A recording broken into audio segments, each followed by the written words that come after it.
Hey, I'm Patty. I'm co-host of Patty's Playhouse, and I don't have enough followers on YouTube to go live. So if you want to follow me, that would be nice. So I'm outside of the courthouse. I'm actually on College waiting for a meter maid to give me a little ticket. And I went in for a few minutes to the Charlie Adelson trial, my hair. And I'm going to go back after lunch. We don't go back in till like 1:45, but fascinating. Like even just that was fascinating to watch Charlie Adelson's face, smile at his former employees. There were two employees. One's named Erica, and the other one was named Clarice. It's a beautiful name. And she was outside when I got up the elevator to the courtroom. It was pretty crowded, and I thought, are these witnesses or people trying to get in to watch? Several were witnesses. The lady I spoke to in the hallway was named Clarice. She was very nice. She didn't say anything she just said she was going to be a witness. Because she asked me if I was someone. And I'm like, I'm no one. And she's like, you're not testifying? I said, no, I'm not. I said, I'm just here to observe. I'm nobody. And so I asked her I said, I'm from here. She said, where did you drive from? And she just said she was a witness, nothing else. But she was very nice. And she was sitting next to a lady named Erica, who was going to testify after her. They put her in a room so she couldn't hear Clarice's testimony. But they obviously worked together. Obviously, after the testimony, you learned that they worked together. And they were just very chill. Obviously, they testified before, I learned, after their testimony or during their testimony. But they were there to testify about who works at the Adelson or the former Adelson Institute, how long they had worked there. Clarice had been there 40 years. I mean, that's a testament to whoever, that you can work someplace for 40 years is a really long time. And they talked about how often they get paid, who were the cleaning people. So that was a drag on Charlie, I guess, because at some point maybe Katie and Charlie said that Katie was cleaning in the building. They also asked about how many times they got paid a month, and it was every other week. Do they get paid early?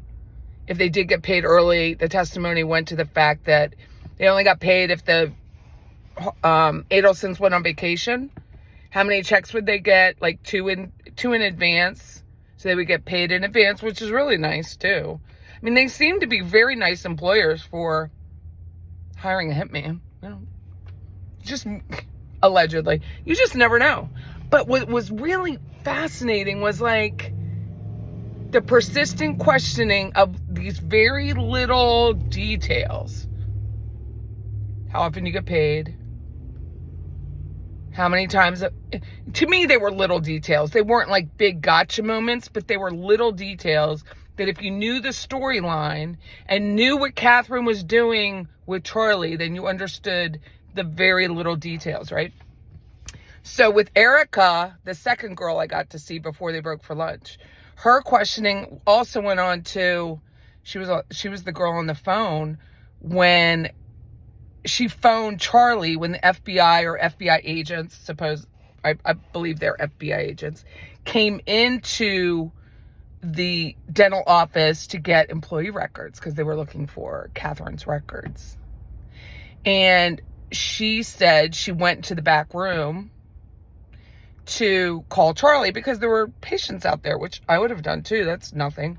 They did play her recording, and it was very different hearing the recording through the courtroom versus hearing it on your television. Because I've heard it before, but you really didn't hear the anxiety through Charlie's voice that you heard in the courtroom. Like when he answered, he was very breathy, right? He was like,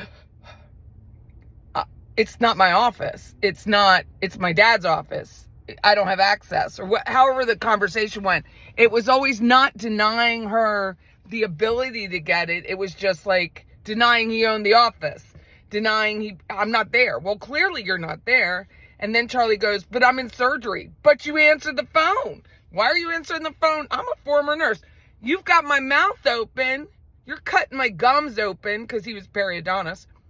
Why'd you stop to go answer Erica's call unless you knew when she called that there could be a problem? Like, to me, I would have asked that question if I were Sarah. Sarah was the attorney asking, how often does Charlie call you when he's in surgery? How often does Charlie answer the phone when he's in surgery? Does he always answer your call, Erica, when he's in surgery? Like, that was and maybe it wasn't a big deal, so they didn't ask it, but I would have Charlie, you got your hands in someone's face. There's clearly blood everywhere, and you're answering Erica's call. Why is that? Why you got that? I know if you were my periodontist, I wouldn't be happy about, let me go take a call while you got my gums flayed open. But Erica said she loved working there. She continued to work for him after of the allegations, as Rash said it. Couple things about the courtroom, which I found very odd. The lectern isn't in the middle. The lectern where the attorneys ask the questions is in front of the prosecutor's desk. So I'm a salesperson, I'm a realtor. So all of that, to me, is territory. Why are you going on their side unless there was some arrangement in the beginning to only have that one lectern or to not have it in the center? I don't know. To me, it seemed like a concession on the defense's part. And I'm not one to concede easily. It seemed odd. I could see the sides of the jurors, of course, as they walk in, and then the profiles of the faces. I didn't know any of them. I was kind of nervous about that. Would I know anyone but I didn't. One guy in the back, I think he's quite tall, has a lot of hair. He is leaning in, he is this. Dude is interested. He takes quick note, and then he's back forward, leaning in. And then there's another girl, wears a little pink jacket. She looks obviously younger, one of the younger ones. And she was also intent, but they're cold. So they all have sweaters on. They're all taking their jackets off, putting it over their top. And then two of them, towards where the gallery is, there's a jut out of the wall that you could see it's a jut. But I'm sure they have a great view. They have headphones in front of them. But I did not. I wonder if that's the alternates in the back. I don't know. But I really was curious about, why is Charlie answering the phone if he's in surgery? Did he have a surgery scheduled for the day? Why was he answering the phone? I don't know why I'm hung up on that. And then there were three things, Rash, the little man, the little attorney. He kept bringing up Donna. So Sarah and Georgia, when I was listening in my truck before I went up to the courthouse, they didn't bring up Donna. Why is he bringing up Donna? Is he bringing up Donna to set Donna up for the future? Is he bringing up Donna? There was no other reason. Why would you bring up Donna? If you're not trying to divert in the future, why are you bringing up Donna? So he asks Catherine, when I'm in my vehicle, he asked Catherine about the money and said something about the money was moldy. First of all, why is your money moldy? You're paying off hitmen, allegedly, but your money is moldy? Why is your money moldy? And Catherine's well, because I think she put it through the washing machine. No. He didn't ask that. Georgia asked that. And Georgia was she literally washed the money? And she goes, yeah. So then later on, little man Rash, he brings it up and he's who do you think washed the money? Or where do you think the money came from? Oh, that's what it was. Where do you think the money came from if it wasn't in Charlie's safe? That was kind of the question. And she goes, Donna. And then they go on about Charlie didn't keep, Catherine was saying she doesn't keep gobs of money in his safe, but he did have money in his safe because when they would go out to dinner, he would go grab money out of the safe. And little Rash was But what about that all the money sitting on top of the safe? And she's like, I didn't really look in the safe, but there was definitely money in the safe, but I don't know how much money. And then Little Rashwood kept asking her, like, why? What was the question?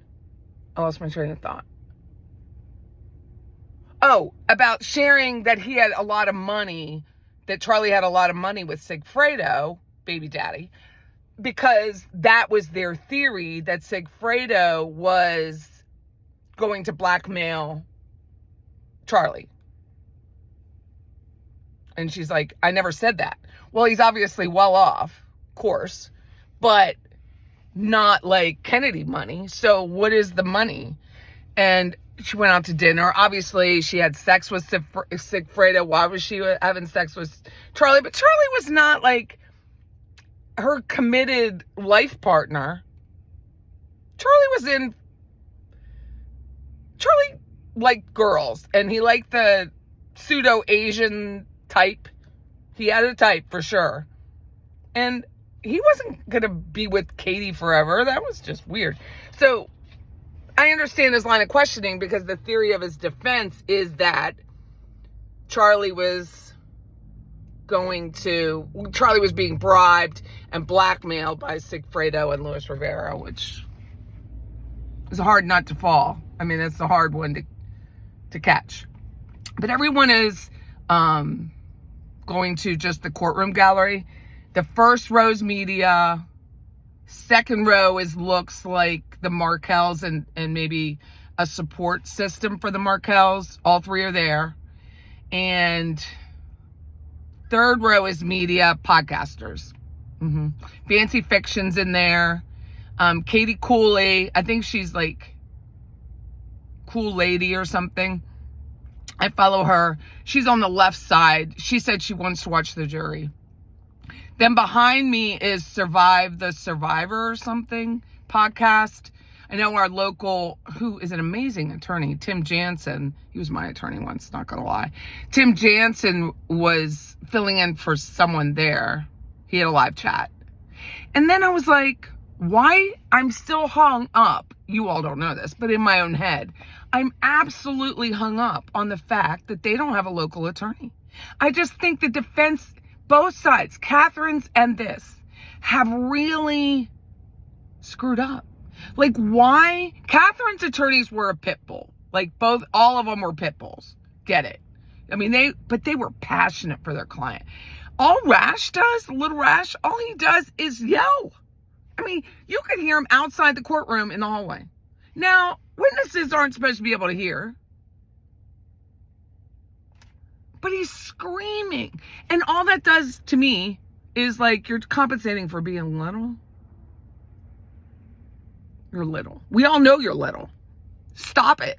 Stop being little. Stop acting little. God, how much is he getting paid? I don't even know. Anyway, we have till 1:45. And so we have like a half hour to go. But I'm not going to keep doing this for a half hour. But this was fun, talking to myself. I love it. I talk to myself all day. I don't know who's next.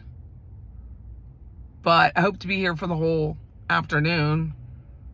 My wild hair. And just see, like, it's just unbelievable for that family. And they're so composed. Like, the Markells are so composed. And really, even Charlie's composed. Like, on TV, he looks like he is going to, like, fall out any minute. Like, all the color is not in his face on television. But in person, he looks very affable. He's smiling at his former employees, chatting it up with his attorney.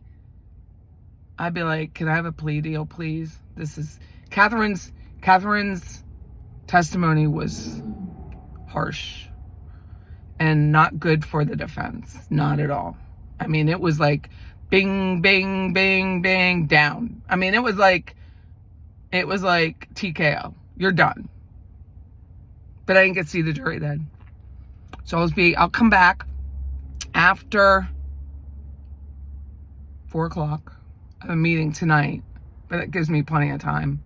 I gotta pay for this thing. I was walking up to the courthouse and I saw tons of parking tickets and I was like, this is worth getting a ticket for. I'm good. I'll just pay it if I get one. I'm not worrying about it. Because what a learning experience. Like, I think everybody who can should go watch a trial and see how it really functions, how close you are to the attorneys, all the media. Like, they have a room right next to the courtroom that's just blocked off for media. And they have a ton, like Court TV. They were parked right in front of me up there on this parking garage. Oh, no. They're one row over.